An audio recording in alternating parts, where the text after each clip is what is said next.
Prof qualifie notre relation de passade. Ok, tout est relatif dans le sens où moi personnellement, quand une personne me demande d'arrêter mon métier ou me présente à ses parents, son père et sa mère, que on me demande de plus fréquenter des amis dont il ne supportait pas, qu'il me demande de déménager d'Alfortville, de déménager de chez moi pour par la suite emménager chez lui, qu'il fasse en sorte de me faire un permis par Loire auprès de son avocat afin que je puisse aller le voir, que sa maman vienne me rejoindre plus près de chez moi, enfin carrément dans mon immeuble afin d'être plus près de moi étant donné que Rof était souvent à la maison. Bah, si on peut qualifier ça d'une passade en 4 ans de 2005 à 2009, bah pourquoi pas.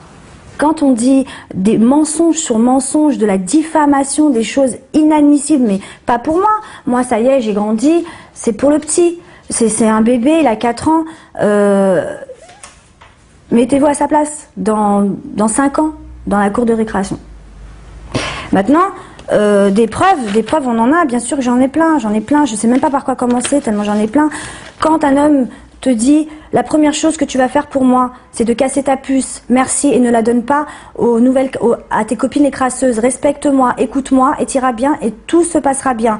Comme tu le souhaites avec moi, je ferai des efforts pour toi si ça en vaut la peine. Je veux dire, ça c'est des lettres qui m'écrivait de Fresnes, où j'allais le voir au parloir toutes les semaines, où d'ailleurs tous les prisonniers de Fresnes et tout le monde était choqués se demandaient ce que je faisais là, parce que c'est vrai que moi j'étais pas trop dans ce milieu-là, la prison, tout ça, moi j'étais dans mon petit milieu, j'étais tranquille, j'ai jamais eu, je connais pas les problèmes de justice, tout ça, et j'arrive là j'ai fait beaucoup d'efforts pour lui, c'est-à-dire que j'ai été le voir en prison, j'aurais pas été le voir en prison, c'était une passade, quoi. Je veux dire, faut arrêter avec ça. Surtout que bon, ensuite quand il parle de déménager sur ses lettres, qu'il fallait que je l'écoute, s'il voulait qu'on ait une belle vie, enfin, il y en a plein, quoi. Je sais même pas, ça me gêne carrément de dire ces lettres, mais je suis obligée de me justifier pour mon fils, pour mon bébé, pour ma chair. Il voulait m'éloigner de tout le monde. Il était très jaloux, très possessif. Il a même pas accepté il acceptait même pas que je parle avec son frère. Regardez, je vais juste vous dire un petit exemple. Il y a un moment où il me dit dans sa lettre, moi j'ai été choquée, mais bon j'ai accepté parce que quand on aime, la femme connaît quand on est amoureuse. Il me dit: quand tu parles à mon frère, sache bien que c'est mon petit frère, donc ton petit frère aussi. Demande ce que tu veux quand je suis pas là. Il monte pas à la maison, tu le vois dans la rue vite fait, tu descends toujours et c'est lui qui se déplace et pareil limite. Tes propos, c'est le respect, t'es pas sa grande amie. Si quelqu'un te dit qu'il me connaît, tu traces direct, t'es plus une gamine, t'es une future maman, te rabaisse pas, sinon tu me rabaisses aussi. Donc voilà pour la discipline, c'est mes principes que tu dois respecter. Ok chef, si tu veux être ma femme et que ça dure Inch'Allah, je devrais sortir début septembre ou fin août. Si Dieu veut, on va bouger un peu de Paris. Fais tes prières pour protéger ta petite tête, notre petit-fils, et demander à Dieu pardon. Et aussi pour que ça se passe bien entre nous, sinon ce sera la guerre, tu me connais. En ce qui concerne le passage où il dit que je l'ai prévenu à 3 mois et demi de grossesse, pathétique. Mais je sais même pas comment il fait pour arriver à mentir comme ça. Ou à se regarder. J'ai su que j'étais enceinte fin mars. Je l'ai su par mon médecin fin mars. Je lui ai annoncé fin mars, c'est-à-dire j'étais enceinte d'1 mois et demi, pas 3 mois et demi. On est d'accord. J'ai les preuves, comme j'ai tout, j'ai les échographies, j'ai tout ce qu'il faut. Son producteur, à l'époque, je ne dirais pas non, est témoin. Je ne sais même pas comment il fait d'ailleurs pour laisser passer des mensonges tels que ça. Même son entourage, son frère, tout le monde est au courant de la réalité des choses. Et franchement, ça me fait mal au cœur qu'ils utilisent ça juste pour un buzz, parce qu'on est en période de promo, parce que c'est le mécanisme de la télé, parce que monsieur n'a plus de maison de disques, parce que monsieur il est tout seul. Maintenant, c'est dur pour lui de faire un buzz, de faire ça sur la mère de sa chair. C'est juste, les gens rigolent quoi. La réaction de Rof quand je lui annonce que je suis enceinte, il est choqué parce qu'il se dit, je t'avais dit. Il me répète, je t'avais dit qu'il fallait faire un mariage religieux. Tu m'as pas écouté. Regarde maintenant, on va se retrouver dans une situation où t'es tombée enceinte, où on n'a pas fait de mariage religieux, où personne de ma famille a adhéré. Donc moi, ce qui s'est passé, c'est vrai que j'étais un petit peu mal aussi parce que dans notre religion, on doit faire un mariage religieux. Donc je lui ai dit, on n'a qu'à le faire. Il m'a dit, d'accord, mais t'arrêtes tout de suite la méthode Coué. On était au mois de mars. J'arrêtais la méthode fin juin. J'avais un contrat jusque fin juin. Moi, j'ai le sens de l'éthique. Moi, Koé, il a fait beaucoup de choses pour moi. Il était hors de question que je laissais tomber Koé en plein milieu de l'année. Ça, c'était impossible. J'ai des principes par rapport au travail.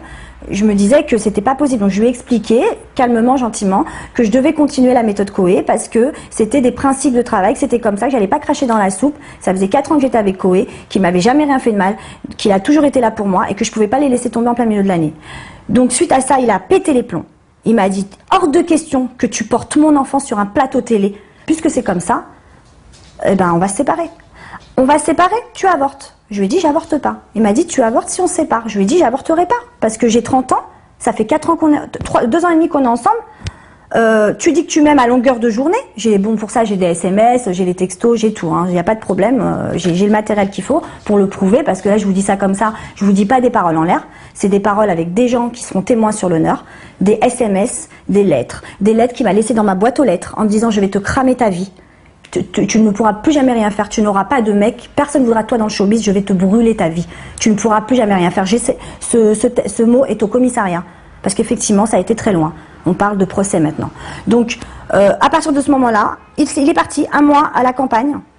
Et il m'a rappelé de temps en temps, je voulais plus lui parler et tout. Et il s'avère qu'1 mois et demi après, il est revenu, 1 mois après, il est revenu de la maison de campagne. Il est venu me voir. Il m'a dit, écoute, il a vu que j'avais un gros ventre, quoi. En fait, j'étais bien enceinte. J'étais à 3 mois maintenant quand il est revenu de la maison de campagne. Et il m'a dit, à partir de maintenant, t'arrêtes tout de suite la méthode, c'est fini. T'as voulu le garder, on va le garder. Je suis d'accord, c'est vrai qu'on s'aime, on était ensemble depuis longtemps. Je t'avais dit d'arrêter la méthode depuis longtemps, tu m'as pas écouté, mais là cette fois tu arrêtes. Stop, c'est même pas la peine. Donc je lui ai dit ok. Là j'ai arrêté, bah oui, parce que j'avais été au bout de mes projets. En ce qui concerne la pension alimentaire que je n'accepterai qu'en cash. D'accord. Donc moi je vais juste vous montrer un petit papier qui va, bon, il est un petit peu maintenant parce que bien évidemment il y a ma réponse dessus. J'envoie une voisine lui mettre dans sa boîte aux lettres, une voisine parce qu'effectivement moi je ne vais pas en bas de chez lui, je n'ai jamais été en bas de chez lui, je ne vais pas en bas de chez lui depuis 2-3 ans maintenant. Donc j'ai envoyé parce que j'avais des gros soucis d'électricité, j'étais vraiment pas bien, j'avais du mal à payer la cantine à Caïs, ma maman n'était pas là, donc j'étais vraiment en galère et malheureusement avec tout y est passé, j'avais plus d'argent. Donc ce qui s'est passé c'est que j'ai envoyé ma voisine lui mettre un mot dans sa boîte aux lettres afin qu'il puisse avoir du cœur et comprendre que là ça n'allait pas du tout, que même si pendant 2 ans et demi, j'ai rien fait, je l'ai pas envoyé devant les tribunaux. Par rapport à ce courrier, je me suis dit, il va quand même avoir du cœur et pas nous laisser, pas laisser le petit dans cette merde-là. Donc, elle lui dit, bonjour Ousni, je viens te déposer le nouveau RIB pour la pension de Caïs parce qu'effectivement, mon compte avait été clôturé. Donc, je voulais lui demander de m'envoyer de la pension sur un compte sur la poste parce que j'avais plus de compte étant donné que j'avais des incidents de paiement sur mon ancien compte.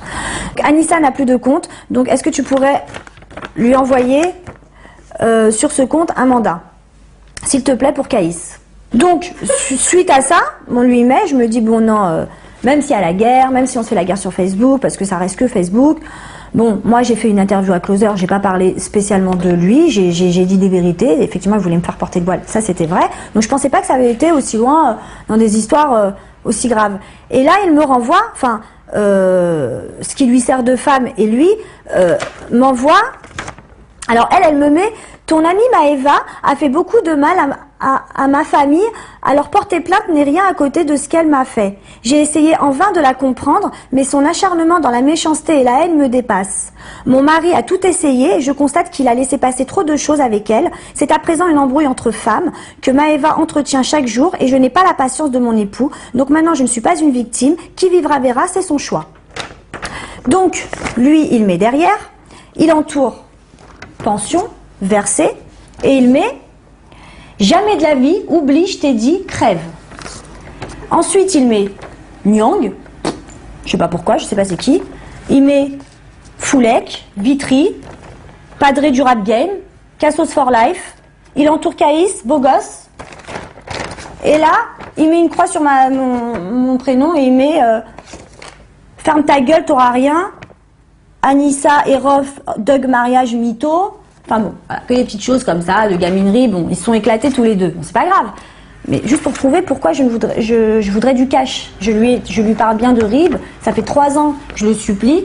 Alors comme on lui a fait pitié À un moment donné, il a envoyé, en fait, en 3 ans, il nous a donné 4 fois une pension sur mon compte. Donc, bien évidemment, on est en France, il y a des documents, j'ai mes relevés de compte, j'ai pas de compte caché en Suisse, moi, j'ai pas de compte caché, je sais pas où, moi. Donc, tranquille, je n'ai rien à me reprocher. Donc, cette histoire de je sais pas quoi, en cash, en dessous, cette manipulation, c'est digne d'un film de Stephen King, c'est pas possible. Moi, j'avais insulté Rof par rapport à cette histoire de pension alimentaire. Suite à ça, sa femme qui maintenant est sa femme, était une copine à moi. Quand j'ai su qu'elle était avec Ousni, j'ai envoyé un message sur Facebook et là elle m'a répondu, écoute, va au Resto du Cœur, va aux assistantes sociales, fais ce que tu as à faire. Ousni maintenant, je suis avec lui, je suis à Miami, en lambeaux, des enfants comme le tien, je vais pouvoir lui en faire 10, et tatati et tatata. Donc effectivement, là j'ai pété un plomb et j'ai commencé à partir de ce moment-là à les harceler, s'ils veulent appeler ça comme ça, sur Facebook, sur un seul compte, le mien, et j'assume totalement. D'ailleurs, je vais pas trop en parler parce que il y a des procès et le jour du procès, la vérité sera rétablie de toutes les manières. Quoi qu'il arrive, j'ai vraiment confiance sur ce coup-là, il n'y a pas de problème. Il est en train de faire toute une affaire d'État sur le voile. J'ai aucun intérêt à mentir sur le voile pour se couvrir les cheveux, ça me dérange pas du tout. J'ai aucun problème avec ça. Ce que je veux dire, c'est que moi, j'étais pas prête à l'époque. Au fait, j'avais oublié, tu m'as pas demandé de porter le voile? Ousladen, l'extrémiste, tu te rappelles? Qui avait raison. L'extrémiste qui avait raison. Ousladen.